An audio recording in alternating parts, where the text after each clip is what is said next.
Bueno, vamos a ver cómo tocar remando suavemente en la flauta melódica.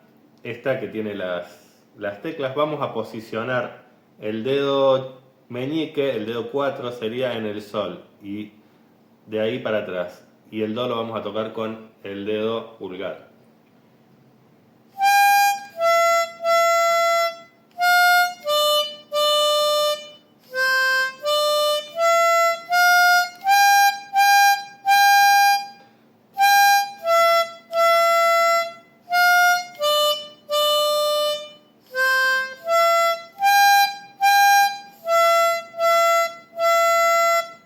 Vamos a la segunda parte que empezamos en re.